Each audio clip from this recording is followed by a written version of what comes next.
The morning Eleanor Whitfield was evicted from her own home, she was doing what she had always done in moments of crisis.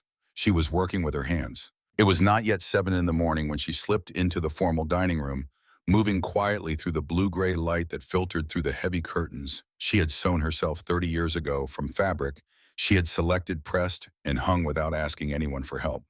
The house was still asleep. Martin's leather overnight bag sat at the foot of the stairs, packed and waiting, and the smell of his cologne had already begun to overpower the faint scent of beeswax that Eleanor had spent decades pressing into every piece of wooden furniture in the room, including the mahogany dining table, where 50 Thanksgiving dinners had been served, where her children had learned to read, and where her husband Robert had once reached across the surface to take her hand and promise her that everything they were building would carry both their names. She was not thinking about any of that. She was focused on the coat.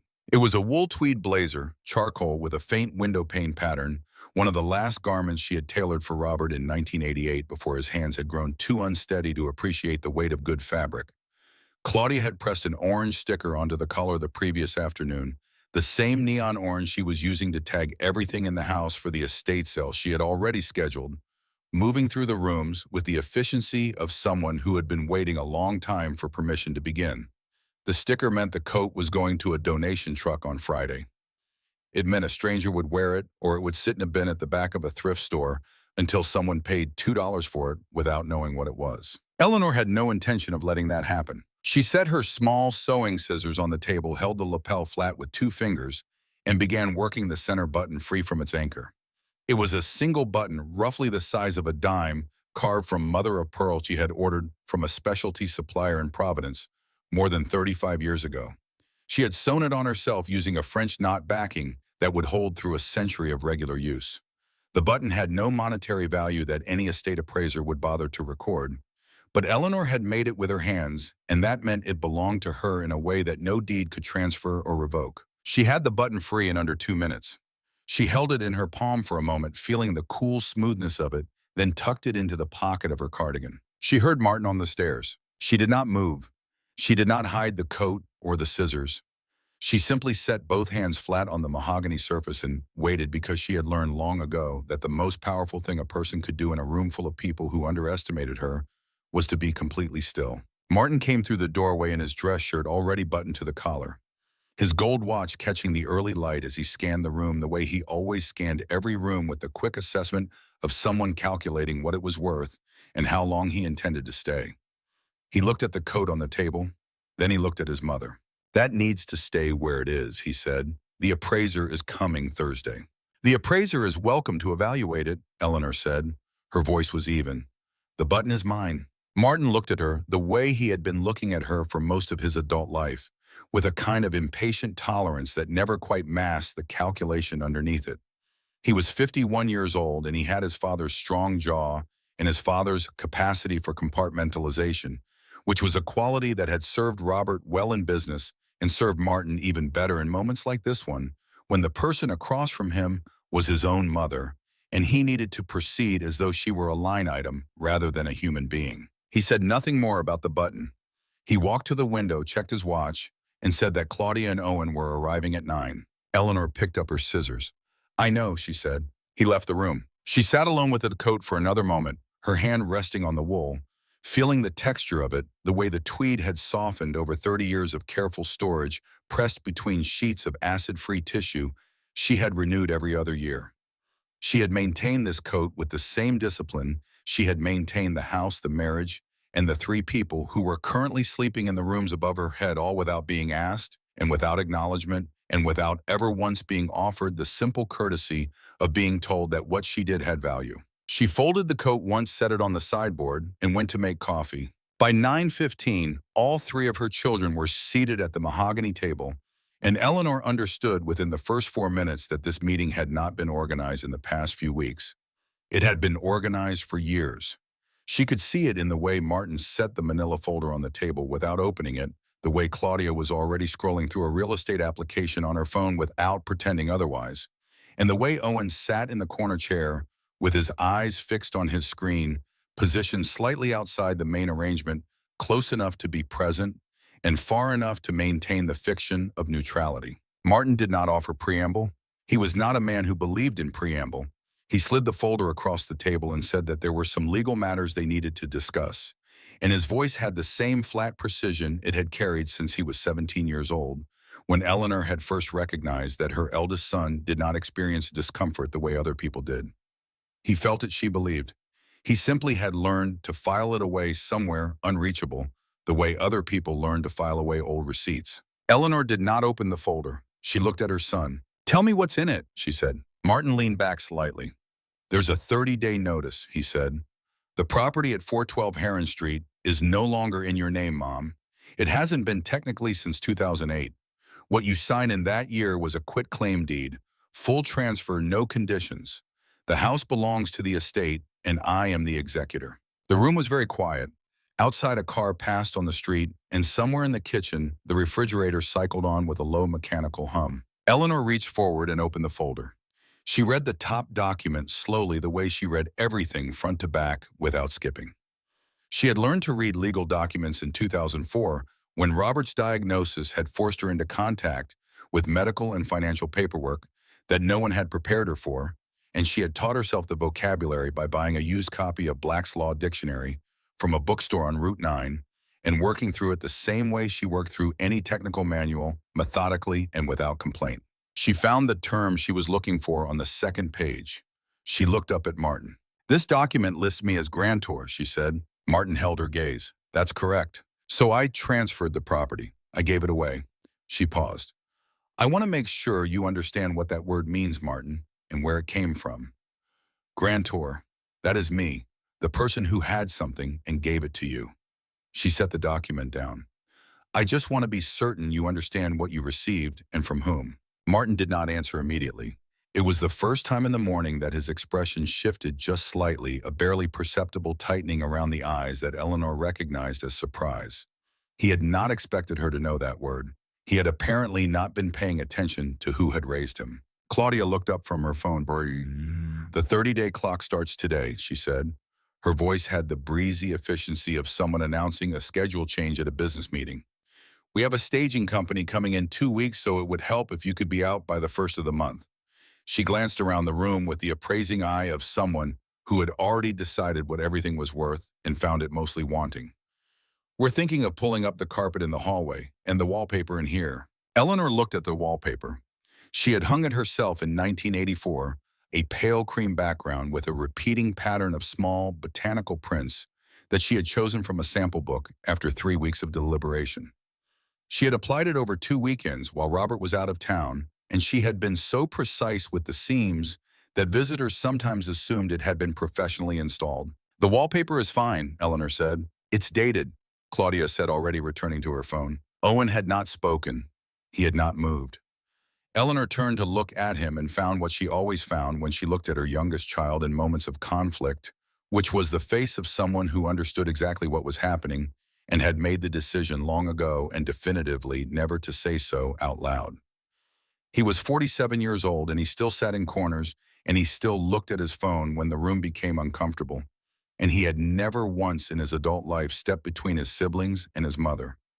Not once, not even when he knew they were wrong, because Owen had always understood that the cost of kindness in this family was being mistaken for weakness. Eleanor stood up from her chair. She walked around the table to where Owen sat, and she did not raise her voice, and she did not make a scene. She simply pulled the chair next to his and sat down, and she reached over and put her hand on his forearm, the way she had done when he was small and frightened and needed to be reminded that someone in the room was paying attention to him. Owen went completely still. "Owen," she said quietly, "look at me." He did not look up immediately. His jaw tightened. The muscle along the side of his face moved once, like something pulling tight beneath the skin. Then he looked up. He met her eyes for 2 seconds, maybe 3. Long enough for her to see what she had suspected. He knew. He knew it was wrong, and he had come anyway, and he was going to sit in this corner and say nothing, and he was going to live the rest of his life in the particular private hell of a person who watched an injustice happen and chose comfort over conscience. Then he looked back down at his phone. Eleanor took her hand away. She stood up and returned to her seat. She felt no anger toward Owen in that moment.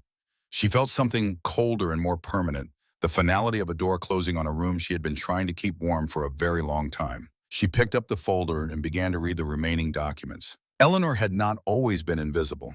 There had been a time before the house and the mortgage in the years that followed when she had been the most visible person in any room.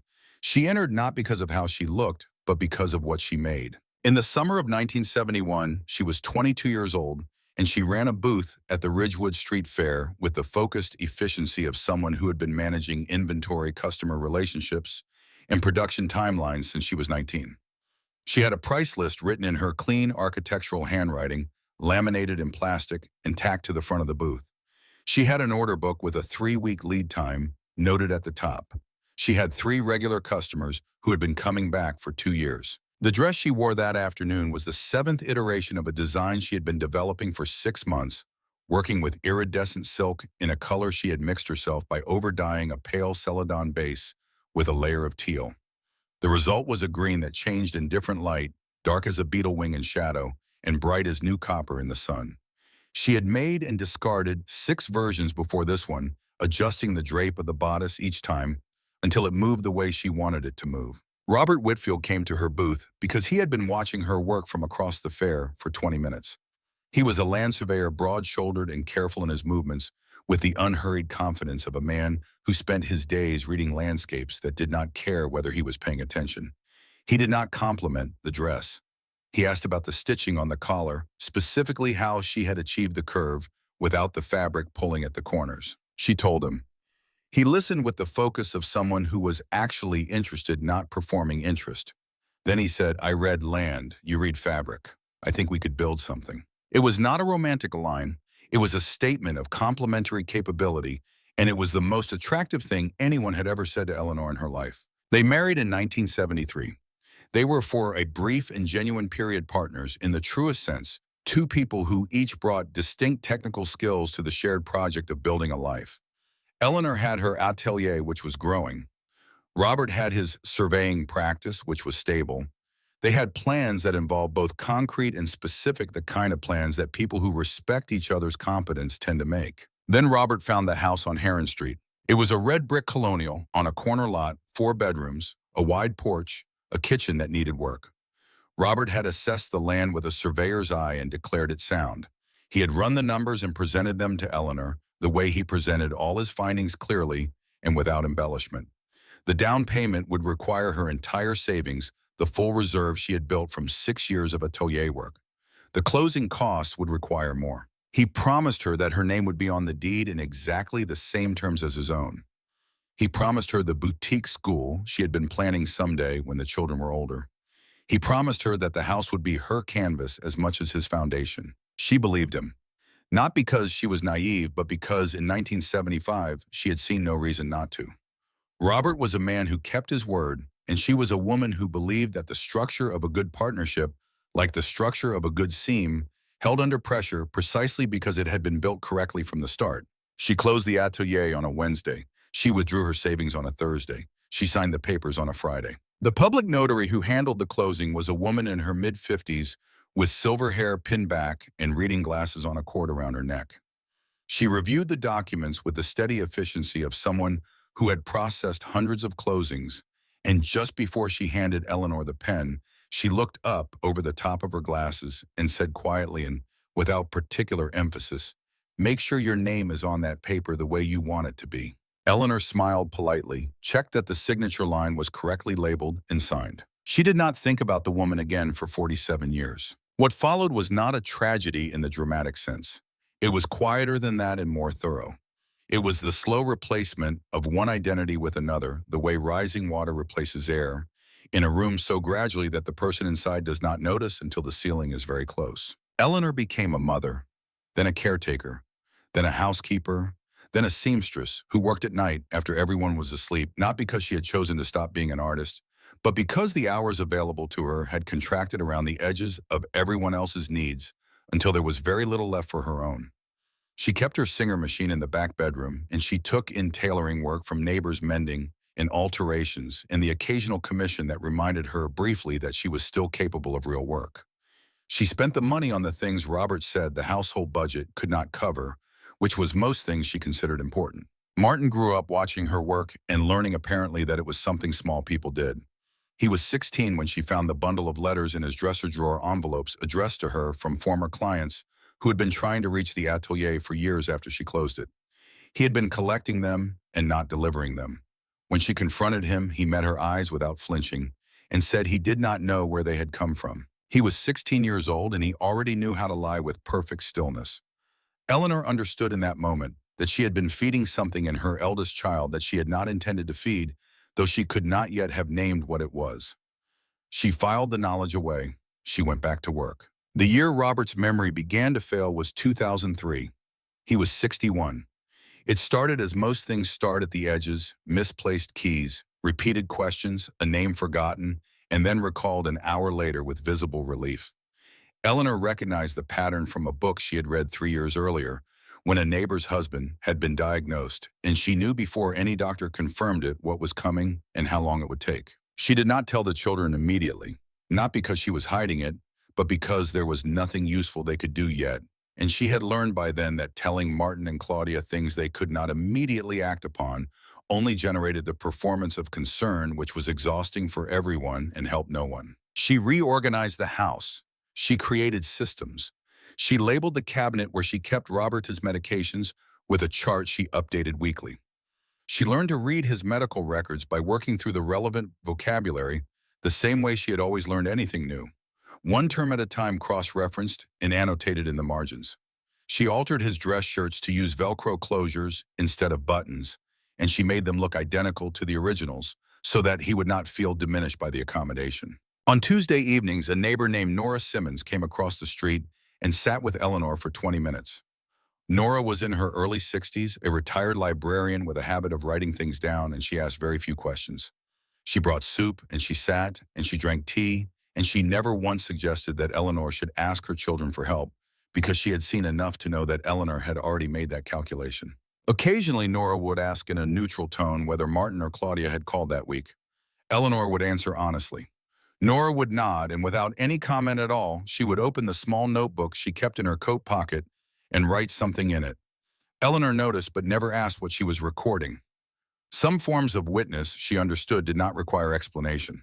The documents Martin brought in 2008 arrived on a Tuesday morning in February, when Eleanor had been awake for 31 consecutive hours, and Robert had spent most of the previous night calling for a woman named Clara, who had been dead for 40 years. Martin came with a man named Frank Doyle, a real estate attorney in his mid-30s, with a good suit and the careful manner of someone trained to present complex information without appearing to be managing his listener.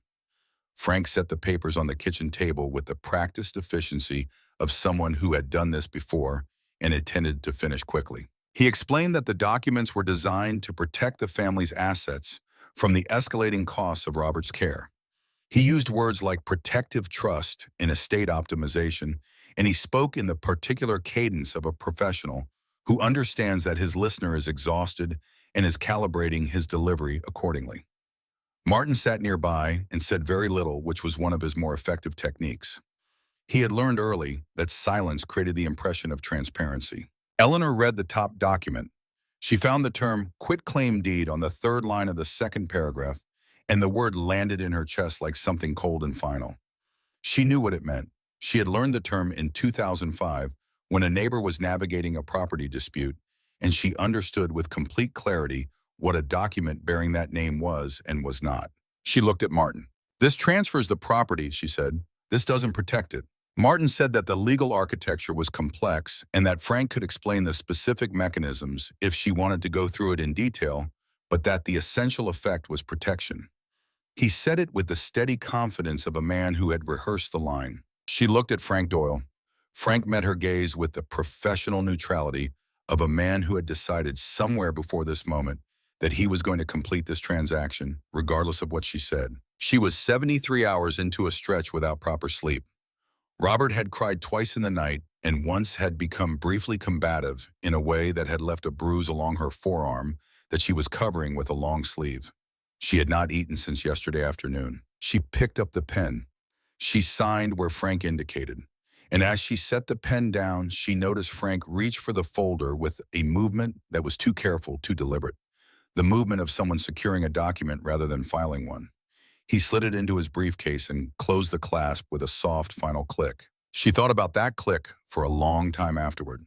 She thought about it especially in the years that followed, when she understood more clearly what she had signed and what it had cost her, and why Frank Doyle had kept his own copy of the original paperwork somewhere private, like a man holding on to insurance he hoped never to need. The years between 2008 and 2012 were the longest of Eleanor's life and the most solitary.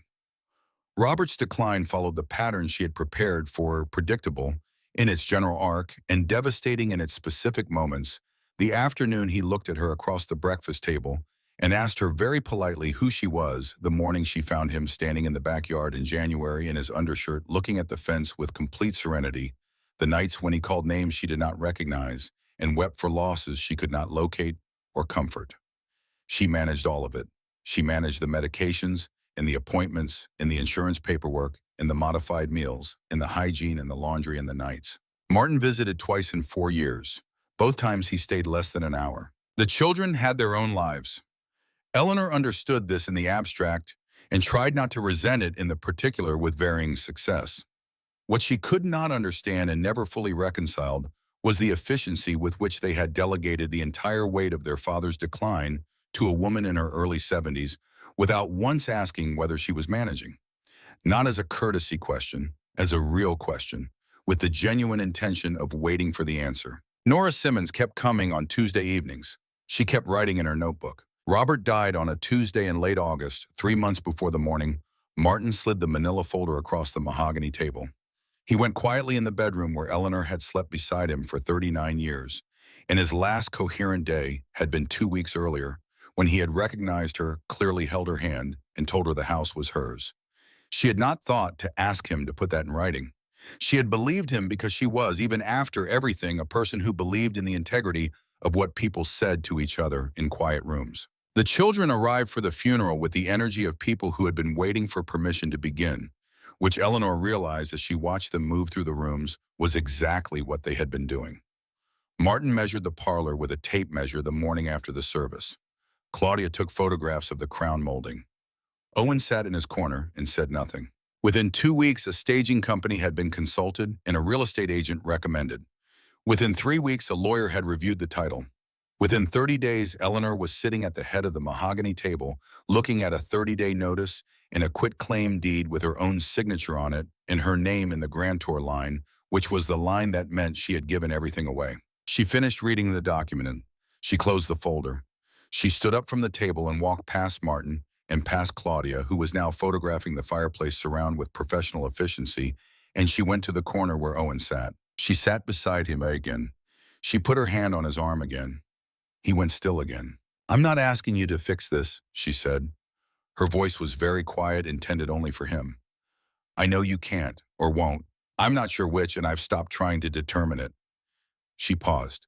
"But I need you to understand something, not because it will change what's happening, but because I have spent 40 years making sure you knew you were loved, and I am not going to stop now just because you have decided not to see me." She waited until he looked up.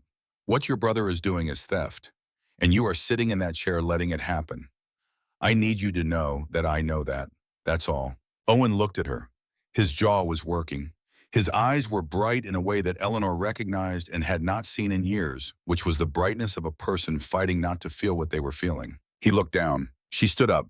She walked through the kitchen, through the hallway, and up the stairs to the room where she kept her Singer machine, her 3 crates of silk and wool, and the small portrait of Robert from the summer they had met. She packed methodically and without haste. She did not select for sentiment. She selected for utility, with one exception, which was the portrait which she wrapped in a piece of cream silk and placed flat at the bottom of the second crate. She carried everything to the station wagon herself, 3 trips each one, passing Martin in the hallway without acknowledgement. On the third pass, Martin said without looking up from his phone, "There's actually a property in Harwick.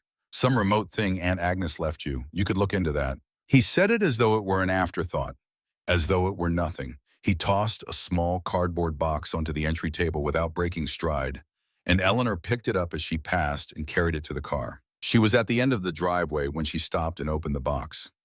Inside was a folded legal notice describing a property at 14 Blackwood Lane in Harwick, Massachusetts. Her birth certificate, and beneath both of those something she had not expected, a narrow strip of silk the color of deep indigo, The kind of blue that had light inside it, rather than on it, tied in a careful knot around a heavy brass key. Martin had thrown the box without opening it. He did not know the key was there. Eleanor untied the silk strip, felt the weight of the brass against her palm, and noticed that the color of the silk was unlike anything she had ever seen in a commercial textile. It had the quality of fabric that had been dyed with something living, something that had been made rather than manufactured. She looped the strip around the rearview mirror and set the key on the passenger seat. She started the engine. Across the street, Nora Simmons was standing on her front porch. Eleanor looked at her through the windshield. Nora looked back. Then Nora nodded once slowly with the deliberateness of a person confirming something they had been waiting a long time to confirm. Eleanor did not understand the nod then. She would understand it later when a package arrived from Ridgewood containing a small blue notebook and a note in Nora's handwriting that read, "I wrote everything down.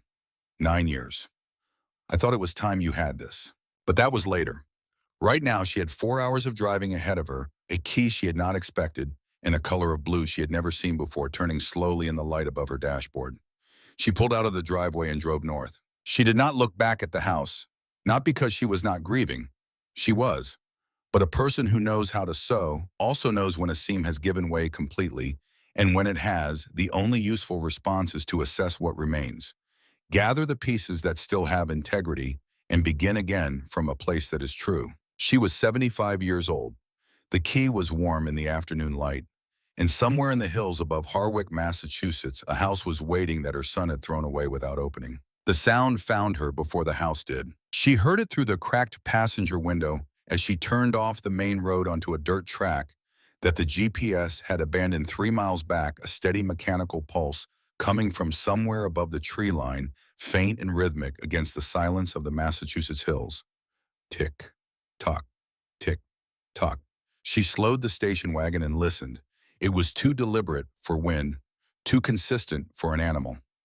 It was the sound of a mechanism, something with intention, something that had been designed to continue.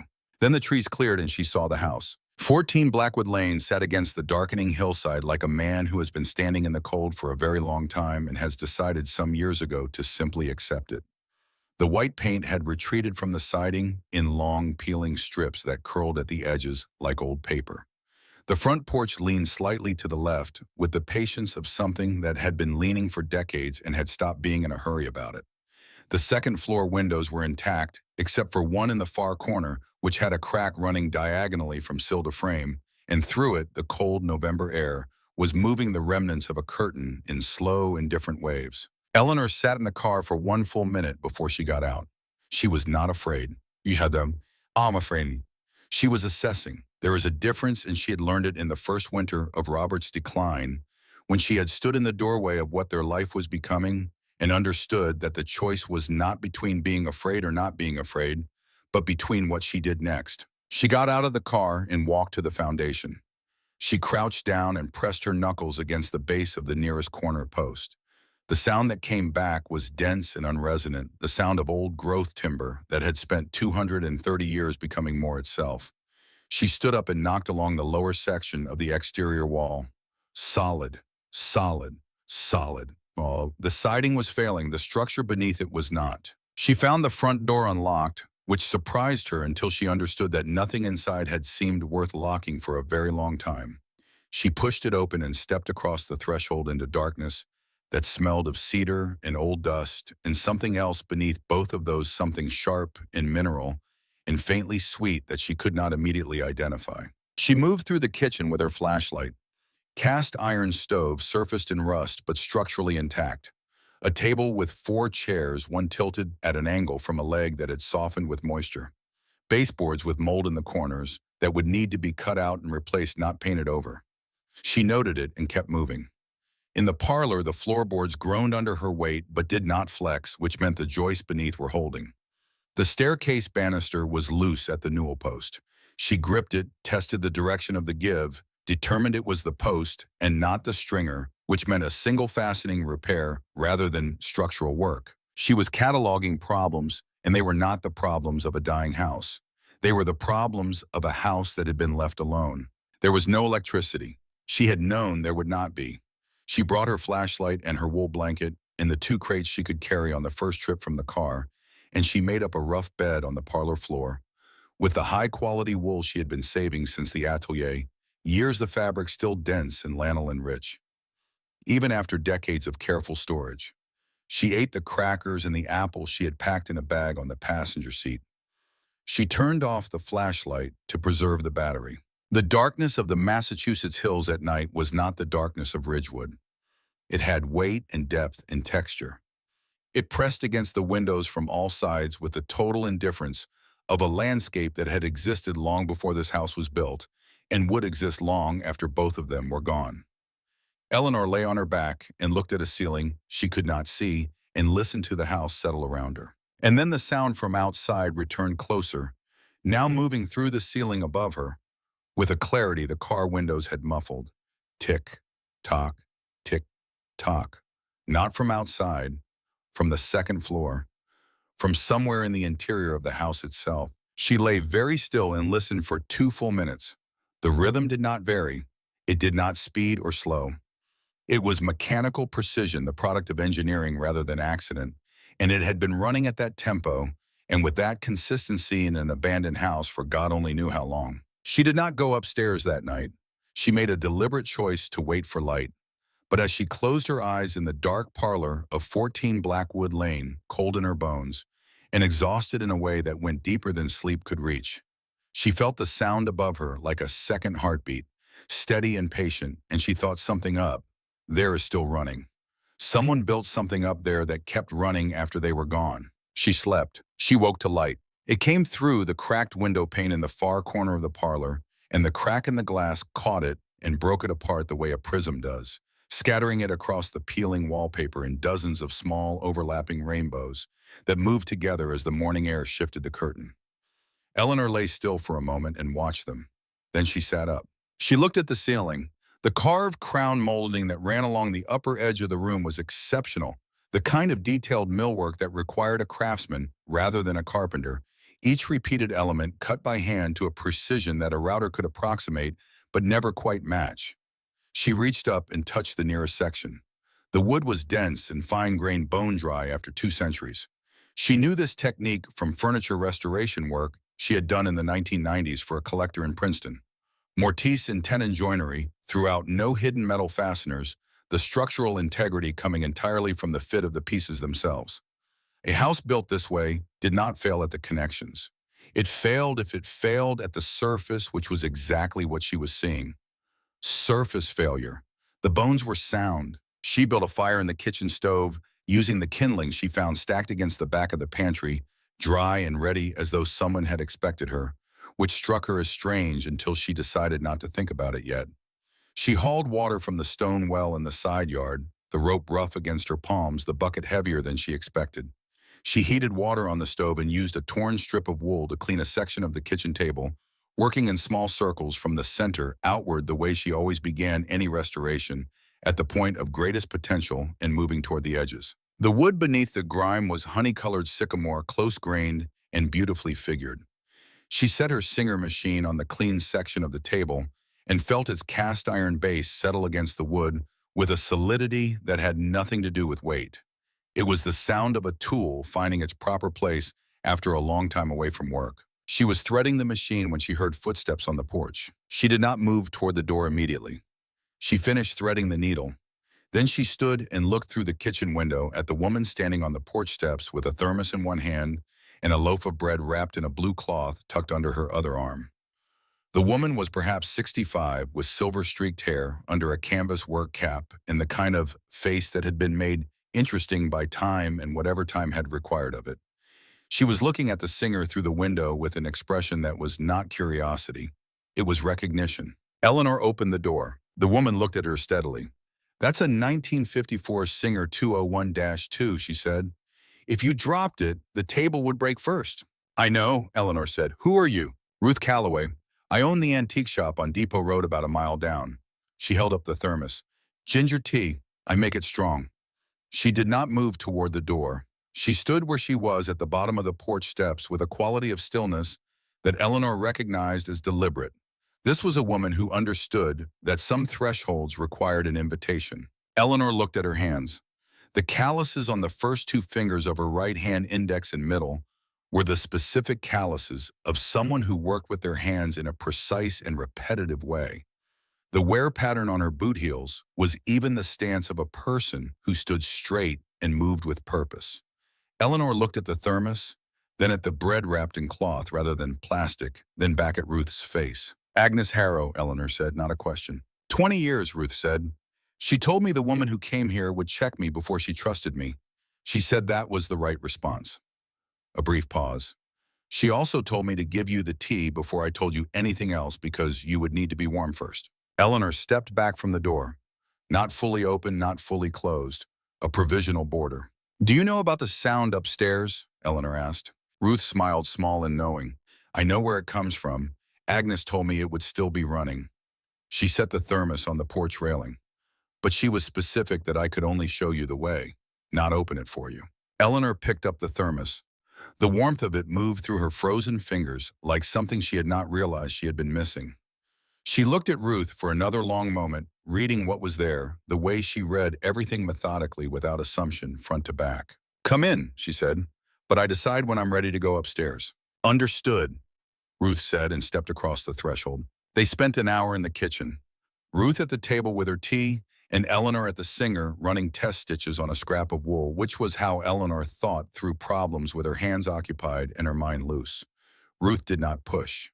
She talked about Agnes in the way people talk about someone they respected, rather than someone they merely knew with specifics rather than generalities, the way Agnes had kept the vegetable garden in the side yard sorted by dye yield, rather than culinary use, the way she had corresponded with a textile conservator at the Smithsonian for 15 years, without ever telling anyone in the family, the way she had once spent 4 months hand-weaving a fabric whose color did not exist in any commercial dye catalog, and then used it for the lining of a coat that no one outside this house ever saw. Eleanor listened without interrupting. She was building a picture of a woman she had been told was a recluse and an eccentric, and the picture that was assembling itself was of someone else entirely. Not a recluse, a person who had decided that most of the available world was not worth the cost of admission and had built something better inside the boundaries of her own property. She had known women like that. She had been in the process of becoming one herself before the house and the mortgage and the years had redirected her. When Eleanor stood up from the singer and said she was ready, Ruth led her up the staircase past the loose newel post Eleanor had already noted for repair, and down the second-floor hallway to the back of the house, where a floor-to-ceiling bookshelf stood flush against the wall. Ruth stopped in front of it and pointed to a section of the carved frame at the right side, roughly at shoulder height, where a decorative mahogany rosette sat in a carved recess. Behind that, Ruth said. She stepped back. Eleanor touched the rosette, felt the edge of it, and pressed with her thumb at the 9 o'clock position. There was a small resistance, and then a give, and she felt the outline of a keyhole beneath her fingertip. She reached into her coat pocket and took out the heavy brass key. It had not occurred to her until this moment how specific the weight of it was, how the bow of it was sized for a particular grip and the bit cut to a particular depth. Agnes had sewn this key into the lining of a coat that she had left in the possession of an estate she knew would eventually reach Eleanor. She had tied it in a strip of silk that no one else would think to look at. She had constructed an entire chain of specificity between herself and the one person she intended to find it. Eleanor slid the key into the hidden lock and turned it. The mechanism moved without any resistance at all, smooth and well-oiled with the quiet precision of something that had been maintained until the day its maker stopped being able to maintain it. A single soft click, and then the entire bookshelf swung inward on balanced hinges that made no sound, revealing a doorway into darkness. The sound was immediate and clear. Ticking. The same rhythm she had heard in the night, now close and distinct and accompanied by a warmth that was different from the rest of the cold house. The warmth of a space that had been insulated and sealed. And beneath the ticking, the smell she had noticed when she first crossed the threshold of the house, that sharp mineral sweetness, now strong and complex and unmistakable. It was the smell of her old atelier on a working day, the smell of dye baths and beeswax, and the particular organic richness of natural pigments being transformed by heat. She stepped through the doorway. Her flashlight found the clock first. It was a small wall-mounted piece in a cherry wood case, perhaps 14 inches tall and with a brass pendulum and a dial face painted with the kind of fine detail that required a steady hand and a very small brush. The pendulum swung in its precise arc, ticking with the calm authority of something that had never been told it was supposed to stop. Eleanor looked at this mechanism. She had handled enough antique movements to understand what she was seeing, but the detail that held her attention was not the clock itself. It was the thin silk cord attached to the top of the pendulum, housing running upward over a small brass pulley mounted to the frame of the doorway, and down the other side to a counterweight that hung just inside the secret room.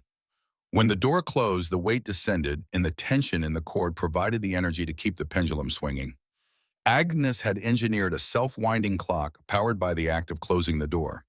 It had been running on that energy, resetting itself with every swing of air through the cracked corner window that nudged the door and fed the mechanism for however many years it had been since Agnes last set foot in this room. Eleanor stood looking at the clock for a long moment.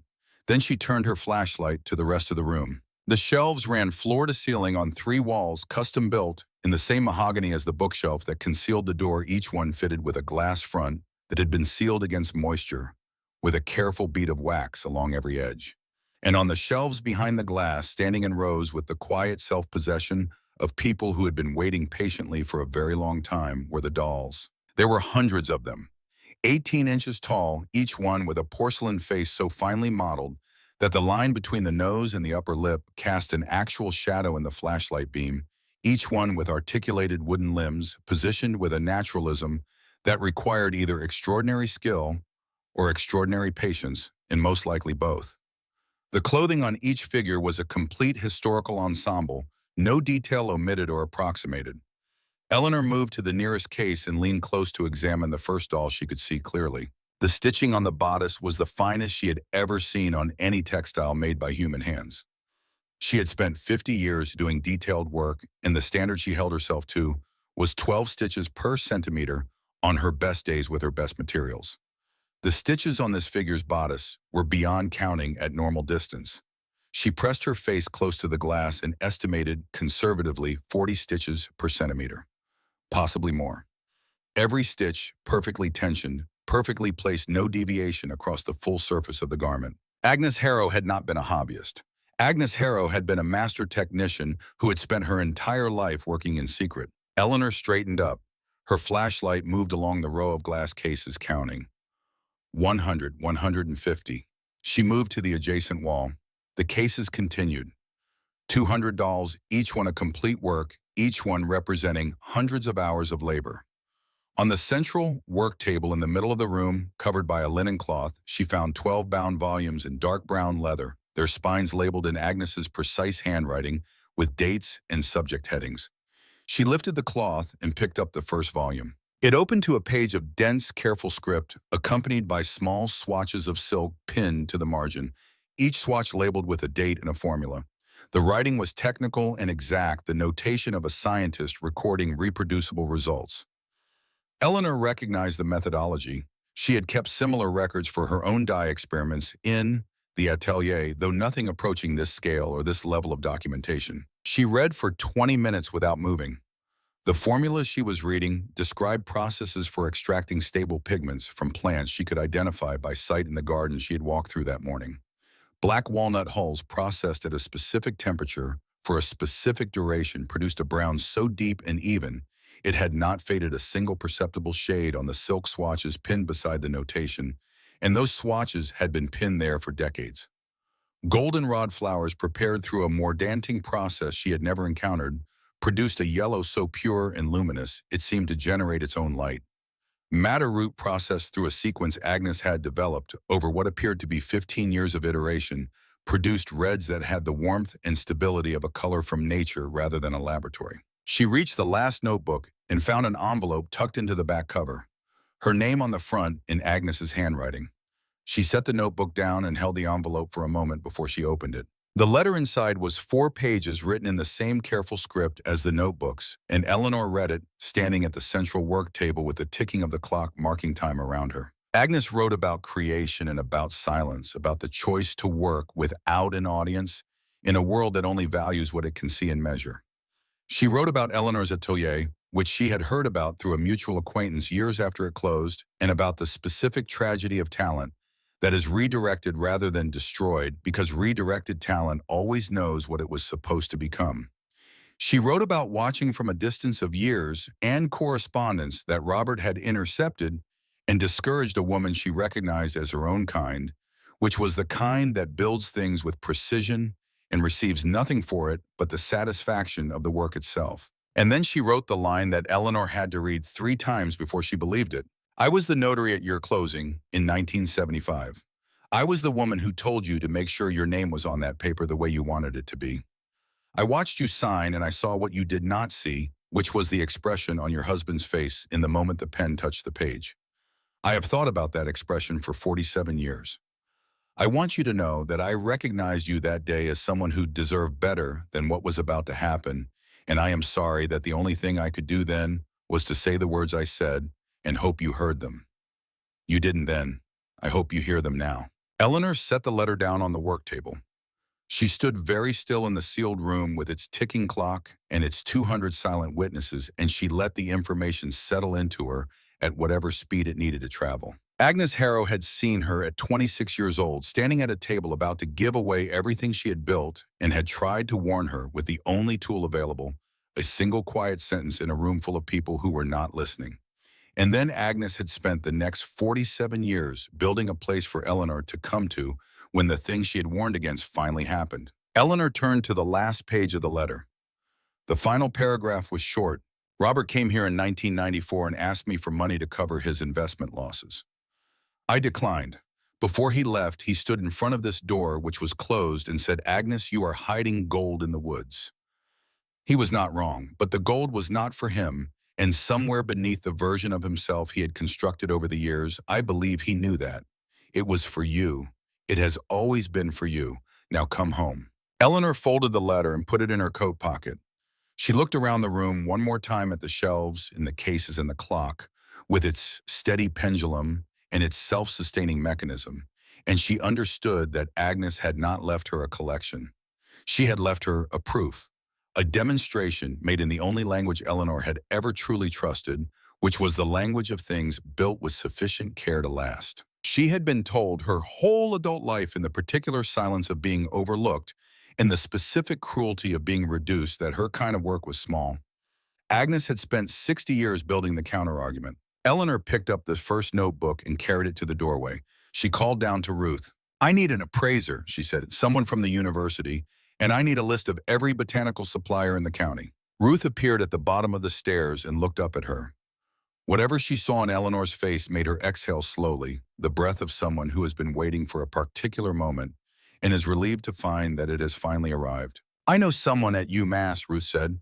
"He's good. He's also skeptical, which means when he's convinced it counts." "Good," Eleanor said. "Call him tomorrow." Dr. James Aldridge arrived on a Thursday morning in a university fleet vehicle, wearing a canvas jacket and carrying a bag with the organized efficiency of a man who had been doing field assessments for 30 years and had learned to pack for whatever the situation turned out to be. He was 58, compact and deliberate in his movements, with the particular quality of stillness that Eleanor had learned to associate with people who spent their professional lives looking at things very carefully before they said anything about them. He stood in the doorway of the secret room for 4 seconds before he stepped inside. He moved to the nearest case, studied the first doll for approximately 3 minutes without speaking, then moved to the second case and studied the doll there for another 2 minutes. He did not exclaim. He did not perform. He worked his way along the shelf with the systematic patience of his profession, and Eleanor watched him and waited. When he had seen enough to form a preliminary position, he turned around. "These need to go to the lab," he said. "I can't give you a number that will hold up anywhere that matters without provenance documentation and condition analysis under controlled conditions." "They stay here," Eleanor said. Aldridge looked at her with the careful neutrality of a man recalibrating his approach. "With respect, Mrs. Whitfield, without a formal assessment, the value of this collection is essentially undefendable in any legal context." "Then give me your informal assessment." He was quiet for a moment. $340,000 for the collection as it stands. Conservative, possibly significantly higher if the provenance documentation is as complete as it appears. He paused. "But that's not what you should be thinking about." Eleanor looked at him. He crossed to the work table and opened the nearest notebook to the middle, studying the formula on the page with the focused attention he had given the dolls. He was quiet for longer this time. When he looked up, his expression had changed in a way Eleanor could not quite categorize. "There is a textile company in Boston," he said carefully, "a substantial operation. They have been attempting to develop biologically stable plant-based dyes for 15 years. They have spent, by the last public accounting I saw, approximately $2 million on the research program." He looked back at the notebook. "They have not succeeded. The problem, as I understand it from colleagues in the field, is thermal stability at the mordanting stage." He touched the edge of the page without quite making contact. "These formulas address that problem in detail, with documented, successful results." Eleanor held his gaze without expression. "The dolls are worth $340,000, Aldridge said. "These notebooks are worth whatever someone with $2 million and 15 years of failed research is willing to pay to have the answer." The room was very quiet except for the clock. "I need the collection appraised without it leaving this building," Eleanor said. "Whatever arrangement makes that possible, I am open to discussing. But these notebooks and these dolls do not go anywhere without me." Aldridge looked at her for a long moment. Then he nodded once with the compact decisiveness of a man who has made a decision and intends to keep it.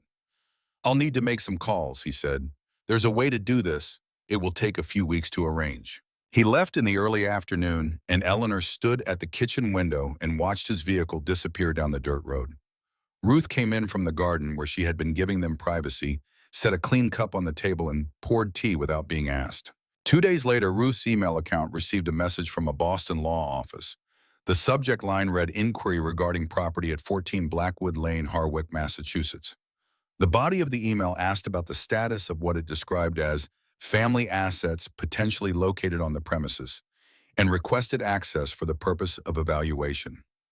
The signature at the bottom read Frank Doyle, Esquire, with a suite address in downtown Boston that Eleanor recognized from the business card he had left on her kitchen table in Ridgewood 14 years earlier. Ruth printed it and brought it to Eleanor without comment. Eleanor read it, standing at the central work table in the room, with the $200, the 12 notebooks, and the clock that had been keeping time through all of it.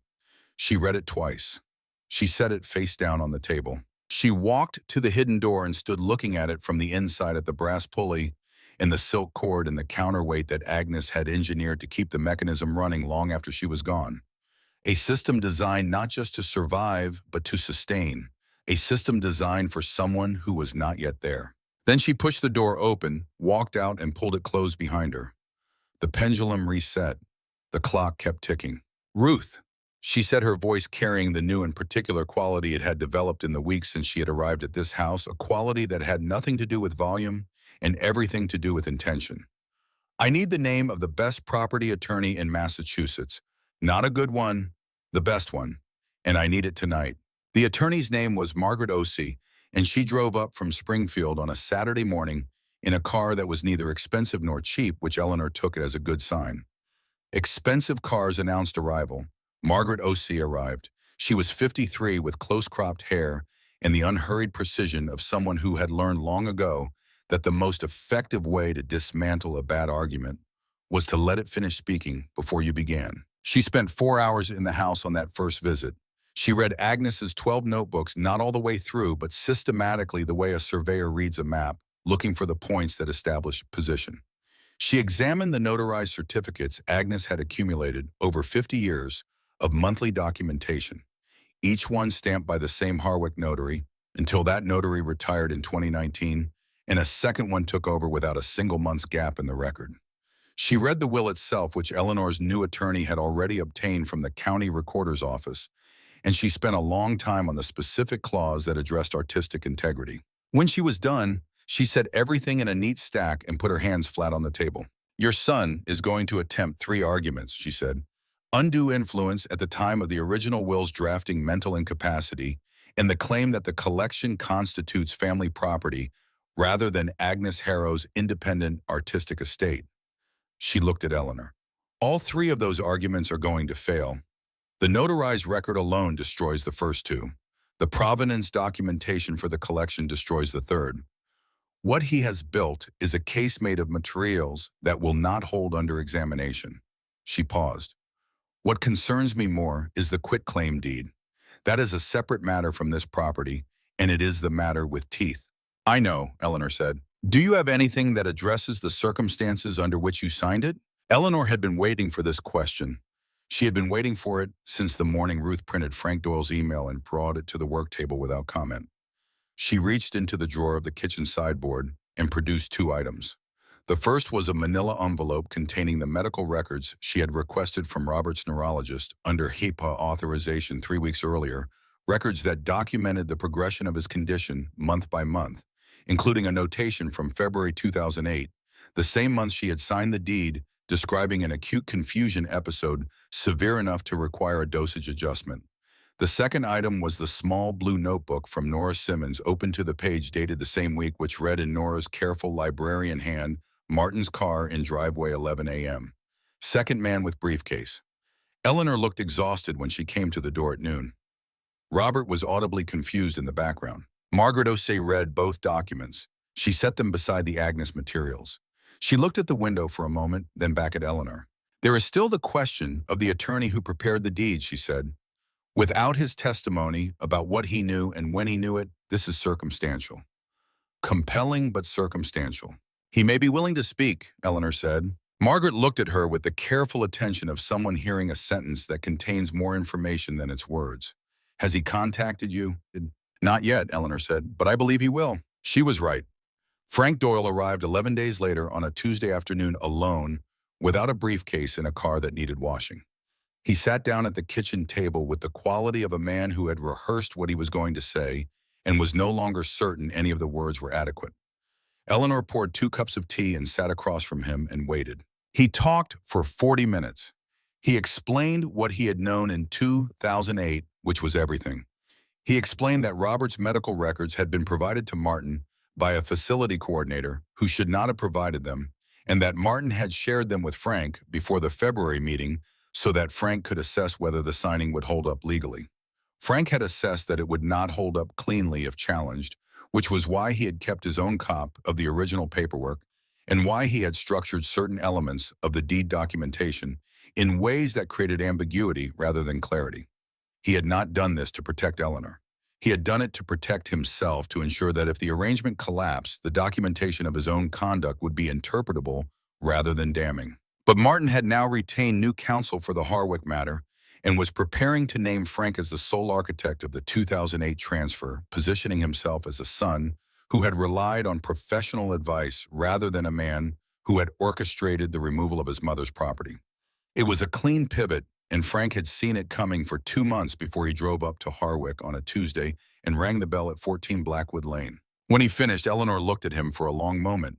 She did not speak immediately. She had learned somewhere in the years of managing Robert's care while her children looked away that silence in a room with someone who has just confessed something is one of the most useful tools available. It allows the confession to settle into its actual shape without the interference of premature response. You kept a copy, she said finally, of everything. Yes? And you will provide that copy to my attorney. Yes. And you will testify to what you knew in February 2008, including the source of the medical records and the purpose for which they were used. Frank looked at the table. In exchange for what? Eleanor had considered this question carefully. She had considered it in the mornings while she worked the dye pots, and in the evenings while she ran test stitches at the Singer, and in the quiet hours when the house settled around her and the clock ticked in the room above. She had arrived at an answer that was not generous and was not vindictive. It was precise. In exchange for the fact that I will not pursue a separate civil claim against you for your role in the 2008 transfer, she said. That claim exists, and Margaret O'Shea has documented it. I am choosing not to file it not because you deserve the courtesy, but because filing it would cost me time and attention that I intend to spend on other things. She picked up her tea. You will testify fully and accurately. You will not qualify your testimony in ways that protect your reputation at the expense of the truth. And you will do this because it is the correct thing to do, which is something you already know since you drove 2 hours on a Tuesday to sit in my kitchen and tell me what you just told me. Frank was quiet for a long moment. Then he nodded. I'll call Margaret O'Shea this week, he said. He left in the early afternoon, and Eleanor stood at the kitchen window and watched his car move down the dirt road until the trees closed behind it. Then she went back to work. There was a second batch of goldenrod processing that needed attention, and the light in the afternoon was exactly right for evaluating color depth against the standard Agnes had documented in Notebook 7. The transformation of 14 Blackwood Lane in the 14 months following Eleanor's arrival was not dramatic in the way that renovations on television are dramatic. There were no reveals, no before and after moments designed for maximum visual impact. It was instead the steady, methodical accumulation of correct decisions made by a person who understood materials, which meant it looked from the outside like patience and felt from the inside like the recovery of something that had never actually been lost. The front porch was rebuilt using white oak sourced from a mill 40 minutes north. The framing done by two brothers from Harwick named Cal and Derek Pruitt, who had learned their trade from their father and their grandfather before that. Eleanor specified the joinery technique, and they executed it without complaint, which told her they were craftsmen rather than contractors, a distinction she had learned to make quickly in the first weeks when several people Ruth sent to look at the work had quoted prices and timelines that suggested they intended to solve the problem as cheaply as possible rather than as correctly as possible. The dye garden was laid out according to Agnes's planting records, which occupied the back section of Notebook 3, and Eleanor followed them with the same fidelity she had brought to the dye formulas. Understanding that Agnes had spent years determining the optimal spacing and soil conditions for each variety, and that it would be wasteful and arrogant to assume she could improve on that knowledge through improvisation. By the following spring, the black walnut seedlings Ruth sourced from a nursery in Vermont were in the ground, and the goldenrod beds were producing their first harvestable yield, and the madder roots, which Agnes had noted required 3 years before their pigment reached full development, were established and waiting. The income from the silk scarves, which began modestly and grew in a curve that Dr. Aldridge later described as characteristic of markets discovering something they did not know they needed, reached $12,000 per month by the end of the first year. The clientele was not fashion buyers.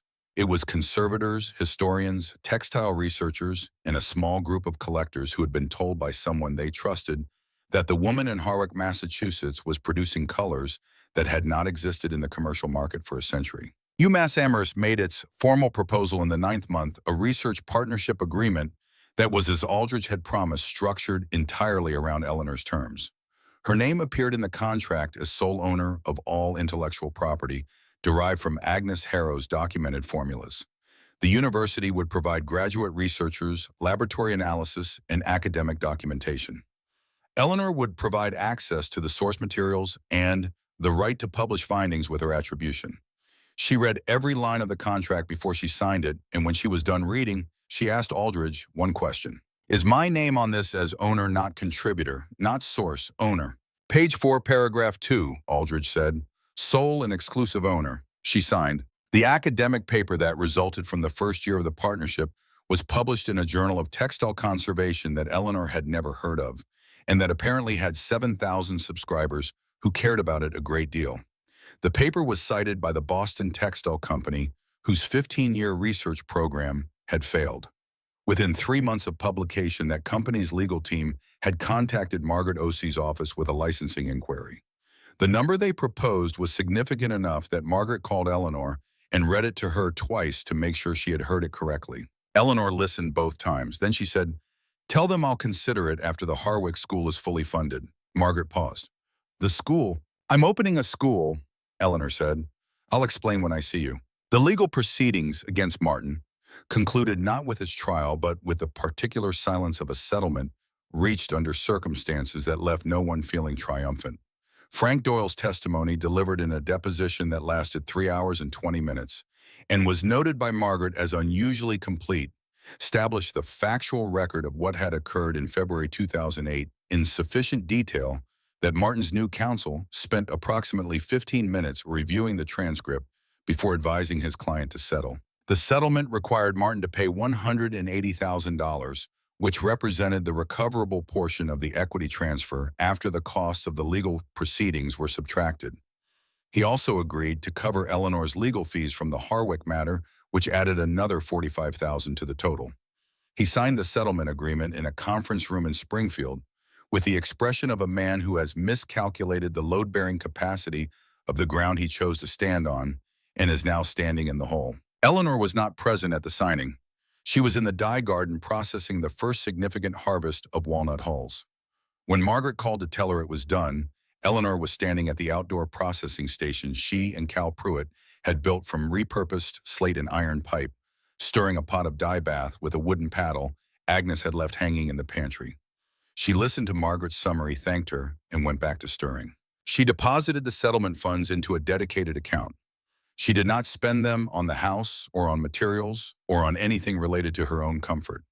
She spent the following week with Ruth drawing up the documentation for a scholarship fund, which they named the Agnes Harrow Fund for Manual Arts, and which was structured to provide annual grants to women over the age of 60 who were seeking to develop or recover craft skills after a period of interrupted work. The first cycle of applications announced through Ruth's Antique Shop network in a single posting on a textile conservation forum produced 43 inquiries in the first month. Eleanor read every application herself. The black SUV arrived on a Saturday in late September, 14 months after Eleanor had driven north with a brass key and 3 crates of fabric. She was in the upstairs workroom when she heard the wheels on the gravel, and she looked out the window and recognized the vehicle by its make and by the deliberate way it parked positioned to face the road, the habit of a man who always kept an exit available. She watched Martin and Claudia get out. They stood for a moment looking at the house, and she watched them absorb what it had become. The restored porch, the deep slate gray paint on the newly refinished exterior, the garden beds along the south wall still producing the last of the season's goldenrod, the windows clean and bright in the afternoon sun, the chimney releasing a steady thread of wood smoke into the clear air. They had come because the rumors had reached them. Eleanor knew this because Margaret had told her that Martin's former attorney had made inquiries, and because 2 of the textile scholars who had visited for the UMass research program had recognized Martin's name in the acknowledgments section of an old appraisal document and mentioned Eleanor's address in the same conversation. Word traveled in the directions it always traveled, which was toward money and away from anything that complicated a simple narrative. She went downstairs and opened the front door before they reached the porch. Martin looked older than she expected.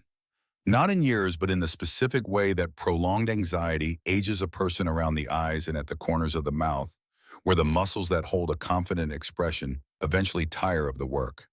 He was wearing the same quality of suit he had always worn and the same gold watch, and both of them looked slightly wrong on him now, the way a costume looks wrong when the actor playing the role no longer believes in it. Claudia was behind him 1 step back, holding her handbag in a way that suggested she was not certain she wanted to set it down anywhere. "Mom, Sam," Martin said. His voice had the careful modulation of someone who has rehearsed the first word and is less certain about what follows it. Eleanor looked at him without speaking. She had nothing she needed to perform. She had spent 14 months working without an audience, and she had learned again the things she had first known at 22, and forgotten somewhere in the middle of the long years, which was that her time had value and she was not obligated to spend it managing other people's comfort. "We wanted to see how you were," Claudia said from behind Martin's shoulder, with the tentative quality of someone testing a surface before committing weight to it. "You can see," Eleanor said. Martin tried a different approach. He stepped forward slightly and said that he had been thinking about the family and about how things had been handled, and that he wanted to talk about whether there was a way to move forward. He said the word family twice in 3 sentences, which Eleanor noted without comment. When people who have behaved badly reach for words like family, they are usually reaching for the emotional authority of the relationship they damaged, hoping it still functions as currency. "Owen needs help," Martin said then. He said it with the careful weight of someone deploying a final argument. "He's struggling. He doesn't have anyone. I thought if we could all sit down together as a family and figure out how to support each other going forward." Eleanor looked at her eldest son. She had known Owen was struggling because Owen had written to her 3 weeks earlier a letter she had not yet opened, which was sitting in the room upstairs next to the doll Agnes had left unfinished.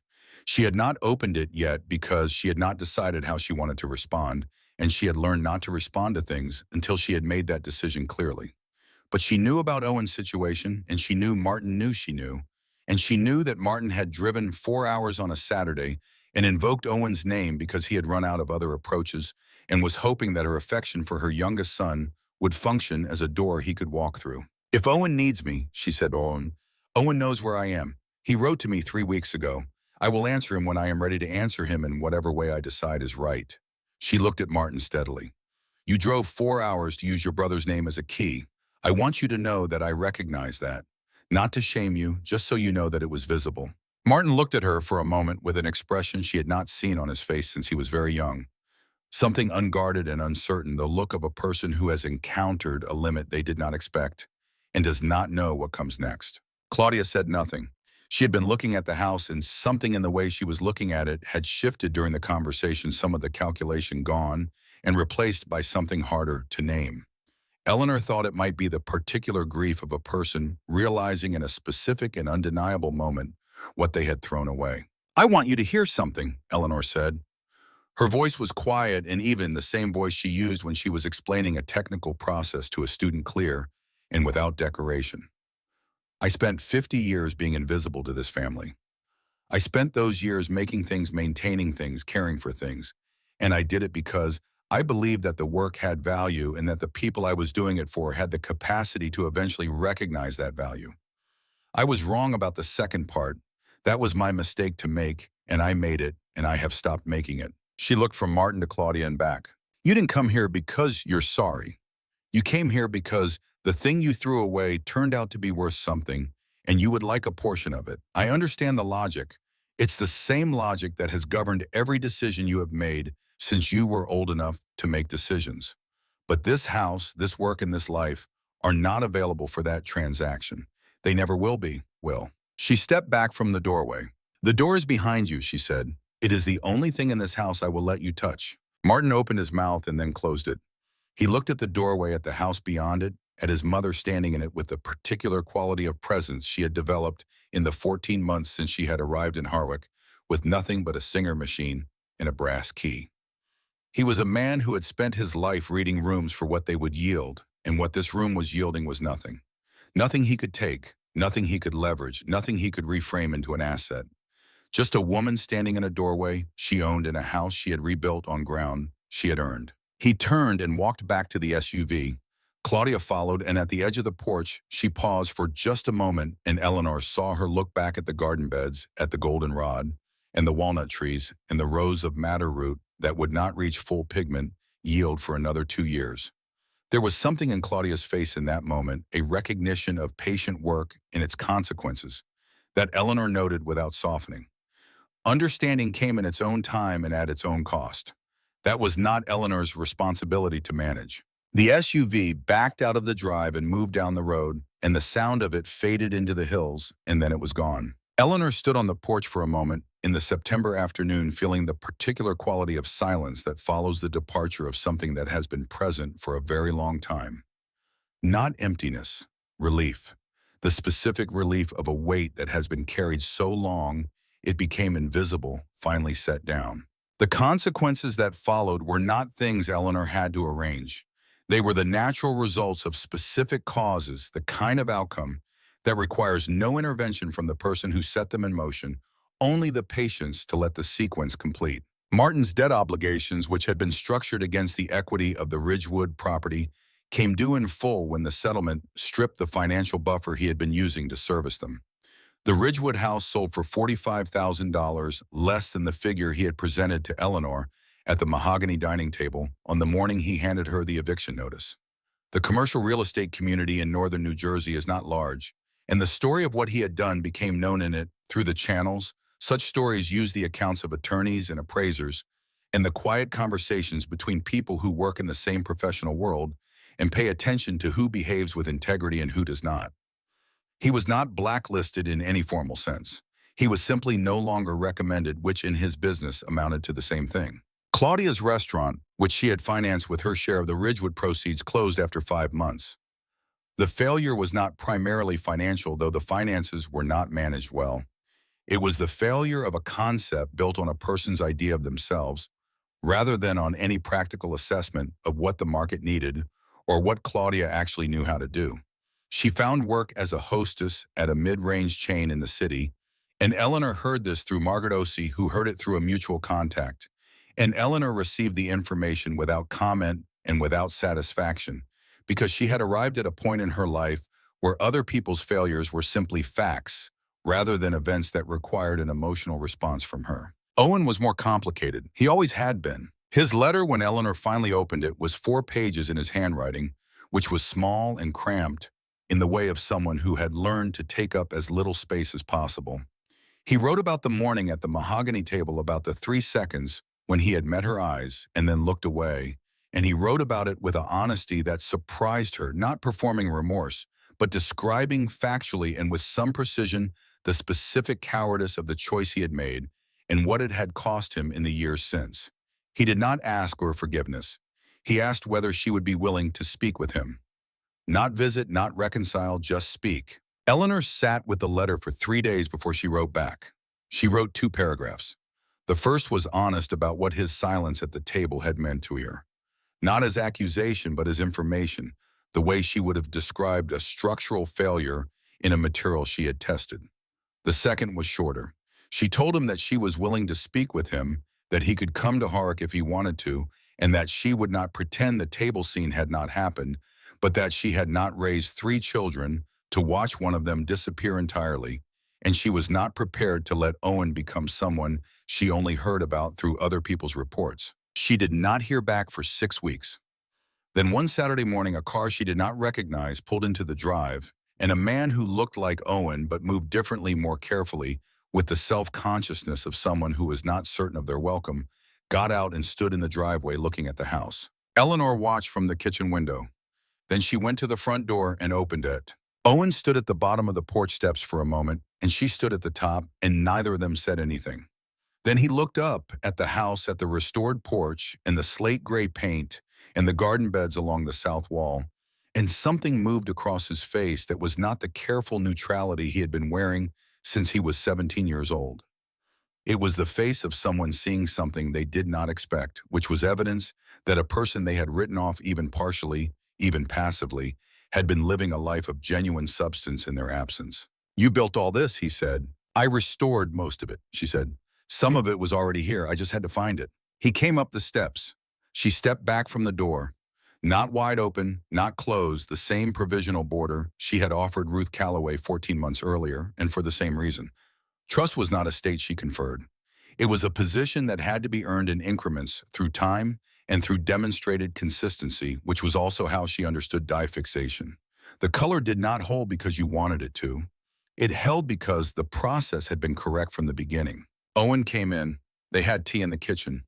It was not easy, and it was not resolved, and neither of them pretended otherwise, which was, Eleanor thought, a better foundation than anything built on pretense. In the spring of the second year, Eleanor opened the Agnes Harrow School of Manual Arts in the front room of 14 Blackwood Lane with 5 students, a curriculum that moved between historical textile methods and contemporary applications, and a philosophy stated clearly in the school's founding document that craft knowledge was not decoration and not therapy, and not a hobby for people with extra time, but a form of technical literacy that had been systematically devalued by a culture that confused price with worth. Ruth handled the logistics and the bookkeeping with the steady competence that had characterized everything she did, and Dr. Aldridge arranged for 2 graduate students per semester to assist with documentation and research.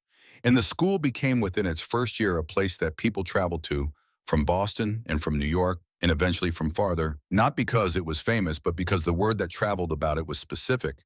The woman in Harwick teaches you how to actually do the thing. On a Tuesday morning in the 2nd April, Eleanor was demonstrating the first stage of the Walnut Hall process to 3 students gathered around the outdoor station when she felt the particular quality of light that falls in early spring in Massachusetts, low and golden, and carrying the first real warmth of the season. She set down the paddle and looked at the garden. The madder root beds were showing their first new growth, a fine reddish green against the dark soil, the visible beginning of a yield Agnes had planted and Eleanor had tended, and that would not reach full expression for another year. She thought about Agnes as she often did in the garden, and she thought about the 47 years between the notary's table in 1975 and the October morning she had driven into this drive with nothing certain ahead of her. She thought about the clock in the sealed room and the door that had been designed to keep a mechanism running in the absence of anyone to tend it. She thought about what it meant to build something with sufficient care that it continued after you were gone. She went inside and climbed the stairs to the workroom and stood in front of the glass case where the 201st doll stood, the one Agnes had begun and left unfinished, the one dressed in the color of the 1971 street fair. The doll was complete now. Eleanor had finished it in October, in the weeks after Martin and Claudia had driven away in their black SUV, working in the evenings at the work table with the light of the study lamp casting its small, steady circle on the fabric. The mother-of-pearl button from Robert's coat was set at the center of the doll's collar, the one finished thing Eleanor had carried from the old life into the new one, the one detail that connected the two. She looked at the complete row of 201 figures, and she thought about Agnes, who had built a hidden room and filled it with the evidence of a life's work and sealed it and trusted that the right person would eventually find the key. She thought about what it required of a person to believe in that, to work for 60 years in a room no one knew about producing work. No one had yet seen, on the faith that at some point the door would open and the work would find the audience it deserved. She understood it. She had always understood it, even in the years when she had been told in various ways and with various degrees of kindness that she did not. The work was the argument. The work was the proof.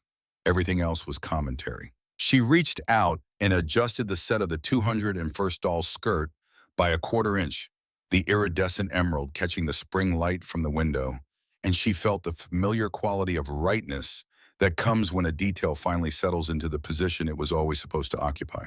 Then she went back downstairs to her students, and the work continued as it always had, as it always would, in the hands of the people who understood that what you build with care outlasts everything that tries to take it from you.